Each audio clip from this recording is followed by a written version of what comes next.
Olá pessoal, tudo bem? Aqui é a professora Fernanda Hag, eu sou da área de Linguagens e Sociedade do Centro Universitário Internacional Uninter e estamos aqui para mais uma edição do nosso Clube de Leitura. E agora, José? Como vocês sabem, cada clube de leitura a gente vem aqui e debate alguma obra literária. Para a edição de hoje, a gente escolheu um poema José, do nosso queridíssimo Carlos Drummond de Andrade. E se vocês perceberem, é o que dá nome ao nosso clube de leitura, então foi uma escolha muito especial. Bom, vocês podem estar se perguntando, o que a professora Fernanda da área de História, do curso de História, está fazendo aqui? Bom, gente, vou responder isso a partir do, digamos assim, de um nome que eu dei para esse quadro, que é A Literatura e a Vida. Mas vou fazer uma correção, porque não fui eu que dei esse nome, na verdade. O nome vem de uma coluna que o Drummond tinha no jornal A Tribuna Popular, lá em 1945. Então ele tinha uma coluna semanal intitulada A Literatura e a Vida, para debater literatura num jornal.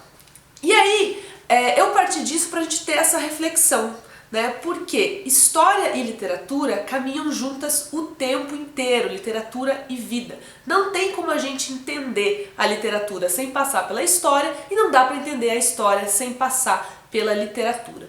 Essas reflexões que eu estou fazendo, vocês podem encontrar num autor chamado Raymond Williams, que ele pensa as relações entre texto e contexto. O que eu quero dizer com isso? Às vezes a gente escuta por aí que, por exemplo, assim, a obra de determinado autor, ele é um reflexo da realidade, é um espelho da realidade.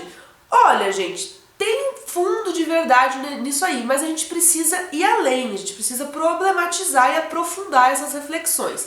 Porque assim, dizer que uma obra só reflete determinado contexto é limitar essa obra. Porque a gente precisa pensar que aquela obra também constrói o contexto que ela está inserida. Então, os livros que a gente lê, os poemas que a gente lê, eles não só contam determinada história, eles constroem a história também. Então, é uma relação dialética, né, de ida e de volta. E a gente precisa pensar sempre nessa direção.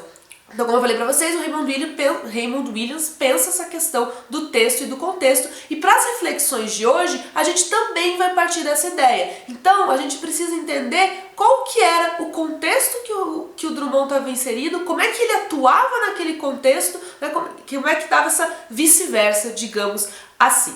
Então, outra referência importante que a gente vai usar aqui é o T.S. Eliot. Por quê? Quando ele discute a questão da função social da poesia. Porque quando a gente fala de Drummond, a primeira coisa que vem à mente, na verdade, é o lado poeta, são os poemas dele. A gente sabe que ele tem uma vasta produção em outros sentidos, mas o poema é o que é mais hegemônico, digamos assim. E o Eliot traz essa reflexão importante pra gente, que a poesia ela tem uma função social. Então percebam que essa questão da realidade, né, a literatura e a vida estão dialogando o tempo inteiro. Mas professora, qual que seria essa função social da poesia? Segundo Eliot, a poesia é responsável por representar um sentir do coletivo, né? Ela vai conseguir expressar, comunicar uma experiência nova ou uma experiência que a gente teve e a palavra escapou da gente, a gente não conseguiu exprimir isso. E aí a poesia tem essa função social de dar conta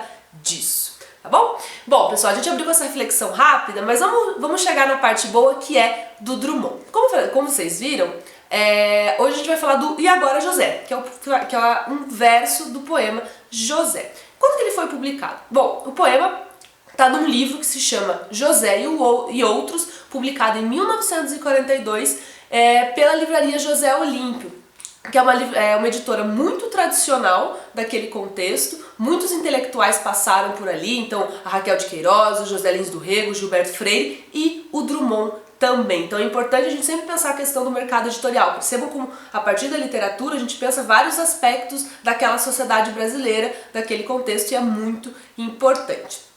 Então, outra coisa que a gente tem que pensar, como eu falei para vocês, o poema e o livro é publicado em 1942. O que está acontecendo em 1942 em termos globais e pensando também na realidade brasileira? Bom, a gente está falando do contexto da Segunda Guerra Mundial e, aqui no Brasil, do Estado Novo, que é a ditadura varguista, né? Então é um contexto autoritário. Então percebam que são dois momentos dois processos históricos muito difíceis, né, muito angustiantes, se a gente pode usar esses termos, né, um contexto de guerra e um contexto autoritário. Então, a gente pode pensar que o sentir coletivo, né, recuperando aquilo que a gente falou do Eliot, era um período de desilusão, era um período de amargura. E isso vai aparecer no poema, vai estar presente no E Agora José. Se vocês, por exemplo, assim, quando eu leio o poema, eu tenho a impressão de que a angústia vai crescendo, né, do José. E quem que é esse José? Isso o professor Kleber vai falar para vocês quando ele for analisar o poema parte por parte, né? Mas essa angústia, essa desilusão, essa amargura tá aparecendo, né? E agora, José, a festa acabou, a luz apagou, o povo sumiu e essa angústia vai crescendo, essa desilusão vai crescendo. Então isso está muito ligado ao contexto e isso constrói esse contexto também. E aí a gente lembra um pouquinho das reflexões do Antônio Cândido, que ele fala que nesse período, principalmente de 35 a 59, o Drummond está num contexto muito de se questionar, de questionar a sua obra. E se seria válido abordar tanto questões do ser, então questões mais existencialistas, mais individuais, tanto quanto questões do mundo. Então, a obra do Drummond ela vai estar permeada, e aí o Agora José também vai estar permeada por essa discussão sobre problemas individuais e problemas sociais. Bom, então já fizemos essa introdução, já entendemos mais ou menos quando que a obra está contextualizada, quando que ela aconteceu, mas vamos pensar um pouquinho no macro, né? Indo além dessa questão da Segunda Guerra e do Estado Novo, a gente precisa pensar, e aí nisso a gente está contextualizando o Drummond também de uma forma mais geral, no modernismo. A gente não tem como falar desse período da história brasileira, não tem como falar do Drummond sem falar de modernismo. Vocês provavelmente já ouviram falar do movimento modernista, então aqui a gente tem um tempo curto, a gente vai ter que pegar determinados aspectos e recortes, então eu vou partir das reflexões de um historiador chamado Marcos Napolitano. Anotem a dica que é bem bacana. Ele fala que a historiografia consagrou dois grandes momentos desse modernismo, né? Duas fases que a gente pode dividir esse modernismo brasileiro. Na verdade, o ideal é que a gente fale de modernismos, que a gente vai entender que esse movimento ele não era homogêneo, ele não era igual, tinham diferentes vertentes e perspectivas. Para o Napolitano, a primeira fase do modernismo ela vai de 22, e aí começando com a Semana de Arte Moderna, até 1924, que é um período de seguir algumas determinadas ideias das vanguardas artísticas europeias, principalmente de romper e de renovação, mais ligadas às ditas coisas nossas. O que seriam as coisas nossas? As coisas brasileiras. E aí, de 24 a 28, a gente tem uma fase mais eminentemente política, né? A gente consegue delimitar três vertentes claras desse modernismo, cada um com seus representantes, e que vão politizar esse movimento modernista. As três vertentes principais, de acordo com o Napolitano, poderiam ser encabeçadas pelo Mário de Andrade, com essa busca do que seria inovador e na renovação da arte brasileira, o Oswald de Andrade, com a questão da antropofagia, e se a gente pensar no espectro político ideológico alinhado mais à esquerda, que a gente também precisa lembrar da Tarsila do Amaral, vamos lembrar das mulheres desse movimento também, e uma terceira vertente, o Napolitano disse para nós que é a do verde-amarelismo, que um dos representantes principais é o Menotti Delpicchia, né, que no espectro político está mais à direita. Então percebam, é importante a gente pensar que esse modernismo, ele era, na verdade, modernismos, e o Drummond também está inserido nisso. O Drummond era muito próximo, por exemplo, do Mário de Andrade, é importante a gente lembrar, eles fazem amizade na década de 20 e isso segue por muito tempo. Aí, para o Antônio Cândido, pensando o modernismo em termos literários, ele fala que pode ser enquadrado em três fatores, né? Um movimento, uma estética e um período. O movimento é exatamente a partir da Semana de Arte Moderna, né, que vai buscar romper com o que tinha na literatura brasileira naquele contexto, então o naturalismo, o parnasianismo, por exemplo, e pensar, e aí isso implica numa nova estética. Essa nova estética, por mais que ela não fosse claramente delineada ou homogênea, ela estaria na ideia de renovação. E aí o período é exatamente a partir dessas décadas de 20 e de 30, e o Antônio Cândido faz um marco final mais ou menos para 1945. Como eu falei aqui, gente, a gente só vai fazer, né, alguns pontos chaves desses modernismos. A gente pode passar horas falando de modernismo, mas a gente tem que dar continuidade, certo?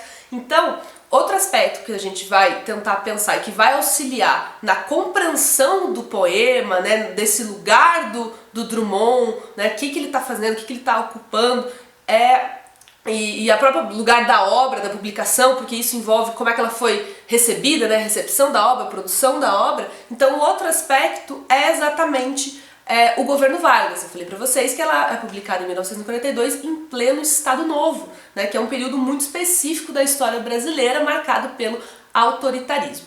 E aqui eu vou fazer um recorte também para falar de Era Vargas. Eu vou pensar a questão do Estado varguista com os intelectuais, porque isso afeta diretamente o Drummond e a obra dele.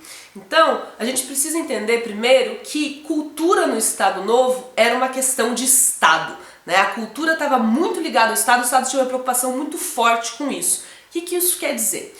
Que a gente vai ver uma relação muito próxima de política e cultura e dos intelectuais com o Estado. Isso fica muito claro, por exemplo, na criação do Ministério da Educação e da Saúde, que acontece logo que o Vargas assume, ainda lá no governo provisório, antes do próprio do Estado Novo. Então isso já começa de forma bem delineada. E aí, a política cultural varguista, ela vai se cercar de diferentes intelectuais, inclusive intelectuais de diferentes vertentes de pensamento. E isso é interessante, porque isso dá uma diversidade para um governo, para um Estado que cada vez mais vai se tornando autoritário. Então, mesmo sendo autoritário, ele está possibilitando a presença de intelectuais de diferentes vertentes, inclusive diferentes vertentes políticas, e que vão discordar do governo. Então, a gente percebe que há uma ambivalência dessa política cultural varguista.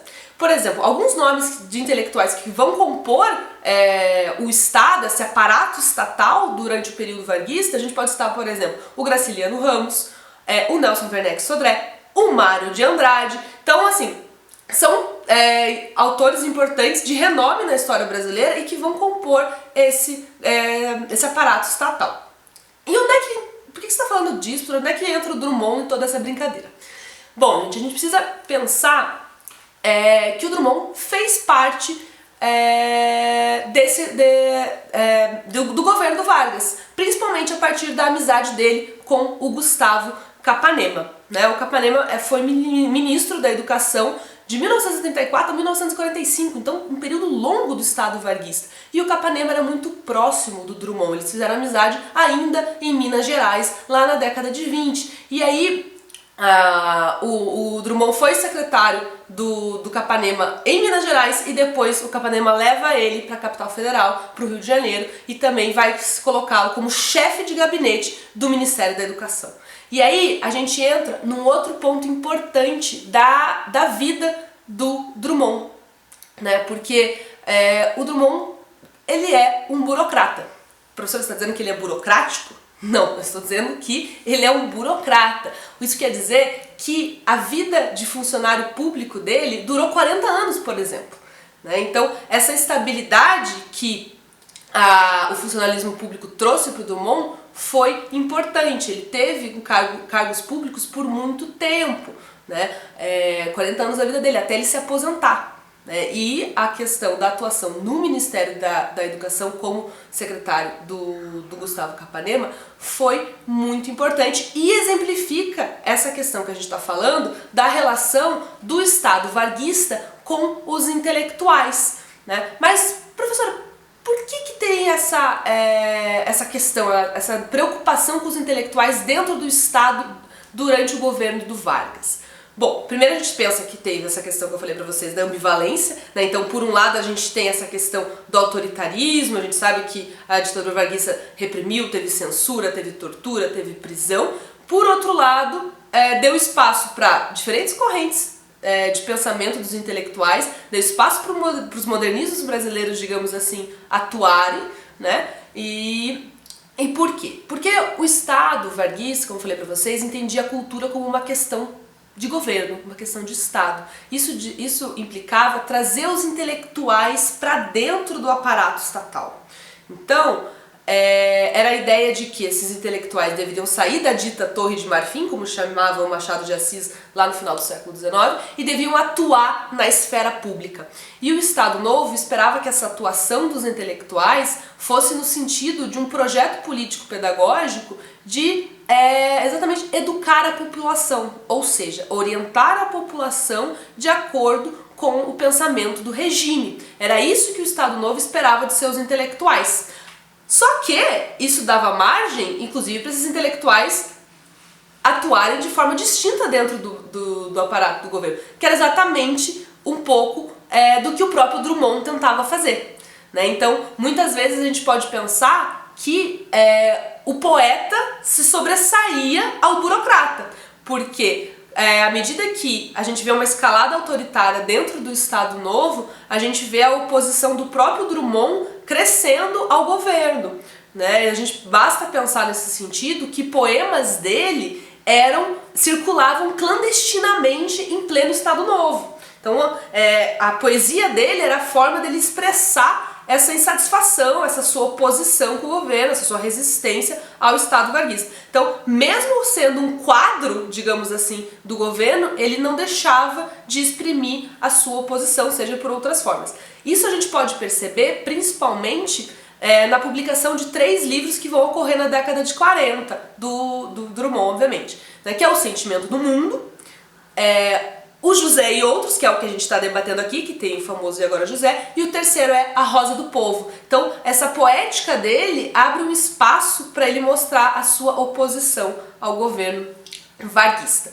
E aí, outra coisa que a gente pode pensar e que é importante, a questão dele como funcionário público tem continuidade, né? Em 1945 ele rompe de vez com o Estado Novo, ele se demite do cargo, começa uma oposição mais forte, o Estado Novo acaba caindo, né? O Vargas cai, a gente sabe na história do Brasil, e a partir de 1945 até 1962, quando o Drummond se aposenta, ele vai ter algum cargo também, ainda no Estado, só que no chamado SFAM, que é digamos assim, o que veio antes do IFAM, ou seja, o Serviço de Patrimônio Histórico Nacional. Ele sempre teve uma preocupação com a questão do patrimônio, isso vinha desde quando ele estava em Minas Gerais, uma preocupação com o barroco, com as igrejas de Minas, a questão da infância dele, isso pega muito, isso aparece em outros poemas dele, e aí então são elementos importantes, e essa questão dele ter sido funcionário público possibilitou ele determinada estabilidade financeira para que ele tivesse condições de escrever essa obra maravilhosa que ele fez, toda essa produção literária que a gente já conhece. Pessoal, eu tive que fazer um resumo, fiz algum recorte, né? A gente não tem como falar tudo, mas tenho certeza que o professor Kleber vai dar conta de falar do poema, vai falar muita coisa e vai ser bem bacana. Fico por aqui e um abraço!